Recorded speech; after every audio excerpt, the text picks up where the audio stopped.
This week on the MMO Report, Free Realm celebrates their first birthday the only way they know how, by creating an angry, sentient cake monster.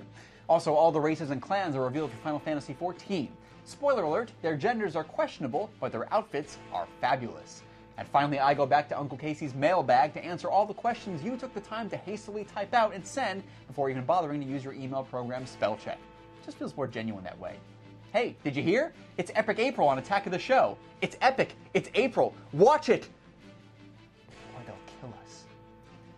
This is the MMO Report.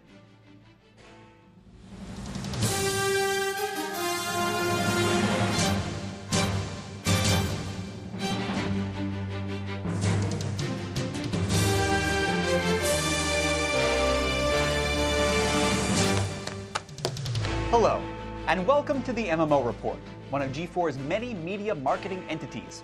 I'm your host, Casey Schreiner, and I'm a no-nonsense kind of guy, so let's get busy.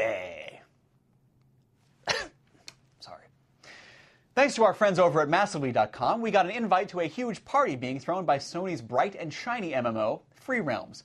Truthfully, they've got a lot to celebrate. Not only does April 28th mark the one-year anniversary of Free Realms' launch, but Sony just announced that the game now has over 10 million registered users. Holy The free in-game party will predictably bring new birthday-themed mounts, pets, and quests, but the piece de resistance is a giant confectionery monster known as Cakenstein, who will be roaming the countryside looking for trouble. He wants to ruin the party, and the only way to take him down is through a large-scale cake fight. I think I'm starting to understand Free Realm's appeal. Reanimated undead baked goods always get my attention. We've been getting a lot of emails asking about what's been going on with Sony's FPS MMO, The Agency. Well, lucky for all of you, some new details have been revealed. So we're going to tell you about them right now. In a taped interview for Game Trailers at GDC, SOE President John Smedley said that we'll be playing The Agency within weeks. When pressed further, he refused to give a specific date, but did say that SOE is proud of the progress it's made, and the crew is very happy with the game. One would assume that his statements imply that there will be some form of open beta coming in the next month or so, which couldn't come at a better time, considering the long drought of information the game has been suffering from. We'll be sure to let you know as soon as any new info about The Agency drops, so keep your peepers turned to G4TV.com.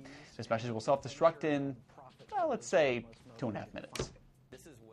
Now, we all know that when you get serious about an MMO, you kind of have to join a guild. For newcomers, this can be a daunting task, considering it requires building relationships with complete strangers over the internet. So why not start your own? Creating a guild is now that much easier thanks to WoW.com columnist Scott F. Andrews' new publication, The Guild Leader's Handbook. This guide will help you determine what kind of guild you want to run, teach you how to organize raids, and the most democratic way of determining loot distribution, which we all know can get very ugly. The Guild Leader's Handbook is currently available for pre-sale on Amazon, so do yourself a favor and seek out strategies and guidance from a battle-scarred MMO veteran. That's the only way to keep that rogue from stabbing you in the back. Hey, that's how we roll. Fans of sexually ambiguous and emotionally tortured protagonists received a gift from Square Enix this week as they revealed all 5 playable races and 10 diverse clans in their next MMO, Final Fantasy XIV. First, there's the elf-like Elysian with astounding hearing and elongated limbs. Players who choose to play as the Elysian will then side with either the city-dwelling archers of Wildwood or the dark and thieving Duskwite. The humanoid Hyur will also have 2 opposing clans to pick from, the highly educated rich kids known as the Midland Hyur or the mountain-dwelling shirtless Highland Hyur. Next, we have the Mikote, a half-man, half-deer-like race who are split between the day-walking Seekers of the Sun and the Nocturnal Keepers of the Moon. Of course, there's also the hulking Rogadin, who are divided between the island-dwelling Sea Wolves and the fiery Hellsguard. And of course, what would Final Fantasy XIV be without the tiny, adorable Lalafell? These rotund yet agile pygmies are similarly bifurcated between the lush Plainsfolk and the Dunesfolk, who make their homes on the back of giant beasts. Jesus, can't believe I got through all that in one take. Who needs a smoke? Thanks to the ladies and gentlemen at Destructoid, it was brought to our attention that last week on April 1st, NCSoft registered a trademark for, drumroll please, City of Heroes 2. Yeah, no surprise. This is probably a very early indicator that development may have started on the superhero MMO sequel, meaning we're still years away from any feasible launch date. Expectations will be high considering the fact that City of Heroes launched in 2005 and is still going strong, having released 15 expansions in 5 years. In fact, its robust and active community would imply that a sequel isn't necessary yet, and could be run alongside the first game, similar to EQ1 and EQ2. Either way, it's way too early for speculation, so we'll just congratulate NCSoft on their newborn trademark. See you at the bris. Once again, thanks to everyone over at MMOchampion.com, I can't go more than a week without tickling Uncle Casey's mailbag. and I'm wondering how long I can continue with these weekly innuendos.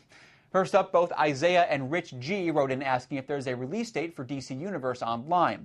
Unfortunately, there hasn't been any new info on DCUO for a while now, and Jim Lee stopped answering my letters after the restraining order was renewed, so I'm not getting any insider info anytime soon. Next up is Matt, who titled his email, "Lady Gaga Scares the Hell Out of Me." His letter continues to ask why Walmart stopped selling, quote, "those really cool pot sticker things that were perfect raid food," unquote, and if I'll be leveling a Worgen or Goblin when Cataclysm drops. Working backwards, of course I'll be leveling a Goblin because nothing warms my heart like randomly exploding technology. And to answer the first, they stopped selling those pot stickers because the sheer amount of MSG inside them gives you ball cancer. Time for a checkup. Someone calling themselves Yukon Cornelius wrote in to let me know that A, he hasn't played an MMO in years, yet he still watches my show religiously, and B, he was watching Weekend at Bernie's 2 while he wrote this. A, thank you. B, you're welcome. And finally, the most interesting email of the week comes from Protonus, titled, "Casey Schreiner, I Want to Be You."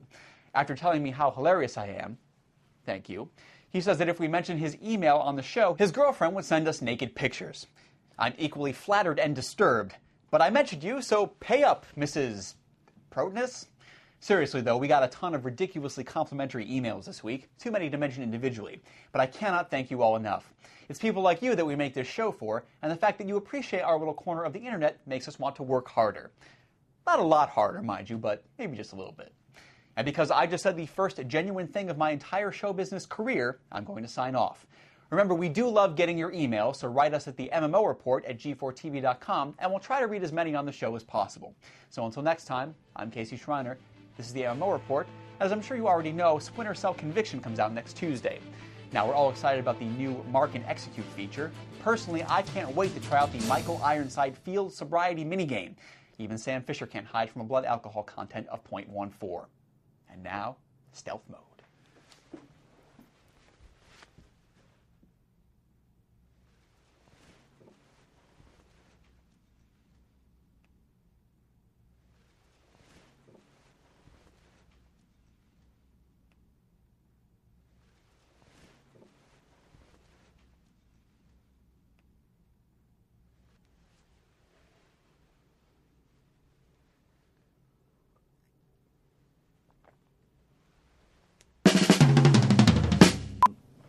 Epic April!